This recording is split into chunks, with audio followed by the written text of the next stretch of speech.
Hello friends, welcome back to my channel. आज हम company के बारे में पढ़ने वाले हैं अंडर कंपनी लॉ। एंड हम कंपनी के टाइप्स और उनकी कैरेक्टरिस्टिक्स के बारे में भी पढ़ने वाले हैं। सबसे पहले जान लेते हैं कि कंपनी होता क्या है। A company is a legal body created by law. It has separate identity, limited liability and never dies.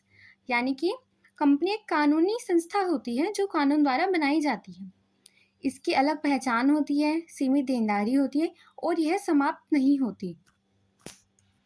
यहाँ पे समाप्त नहीं होती का मतलब है कि जैसे ह्यूमन होते हैं, उनकी मृत्यु हो जाती है तो क्या होती है, वो समाप्त हो जाते हैं। इस तरह से कंपनी नहीं, पर इसके समापन के लिए एक प्रक्रिया ज़रूर होती है।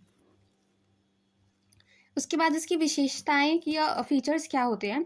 सेपरेट लीगल एंटिटी यानी कि पृथक कानूनी इकाई। Company is different from its owner, यानी कि जो ओनर है, जो मालिक है, वो एक अलग व्यक्ति है और जो कंपनी है वो एक अलग लीगल व्यक्ति माना जाएगा। दोनों को हम एक नहीं मान सकते। उसके बाद लिमिटेड लाइबिलिटी यानी कि सीमित देनदारी। Owners are liable only up to their shares value, यानी कि जितने ओनर्स के शेयर हैं वो उतने ही हिस्से तक जिम्मेदारी निभाते हैं अपनी।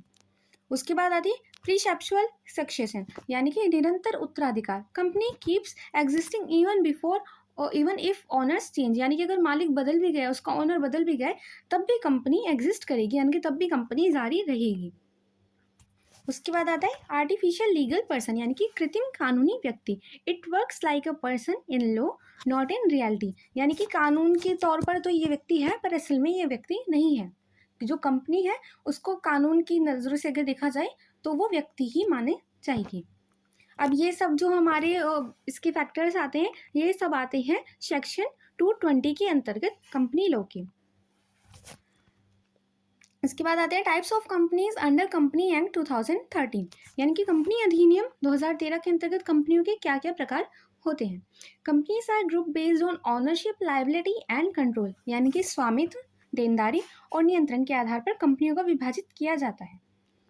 अब इसके टाइप्स सबसे पहले आती है हमारी प्राइवेट कंपनी यानी कि निजी कंपनी। इसका सेक्शन है 268 two subsection 68। It can not sell shares to public and has max 200 members, यानी कि क्या होता है, ये आम जनता को शेयर नहीं बेच सकती और अधिकतम 200 सदस्य होते हैं।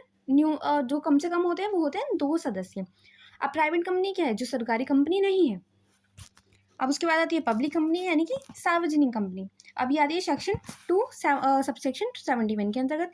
It can invite public to buy shares with no member limit, यानी कि आम जनता को शेयर खरीदने के लिए आमंत्रित कर सकती है और सदस्य संख्या पर सीमित नहीं होती। यानी कि आपके जो, जैसे आपने बताया है कि निजी कंपनी में अगर 200 सदस्य हो सकते हैं, इसमें आपके ऐसे कोई वो बाउंड्री नहीं है कि आप इससे ज़्यादा सदस्य नहीं रख सकते, पर मिनिमम इसमें 7 सदस्य होने ज़रूरी है।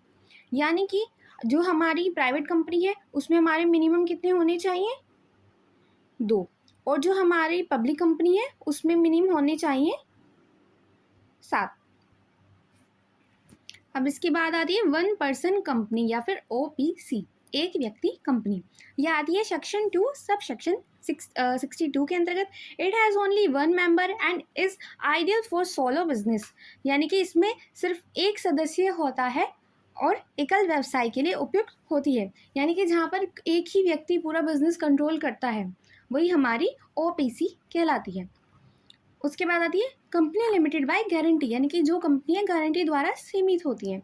मेंबर्स पे a fixed amount if company close, यानी कि अगर कंपनी बंद होती है, इसमें अगर उन्होंने गारंटी दी हुई है तो उन्हें वो राशि तय करनी होगी जिस राशि पर उन्होंने गारंटी दी है कि कंपनी बंद होने पर हम इतने रुपये आपको देंगे।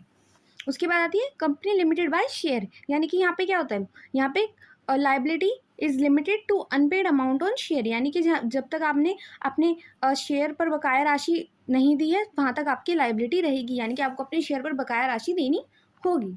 उसके बाद आती है अनलिमिटेड कंपनी, यानी कि असीमित देनदारी वाली कंपनी।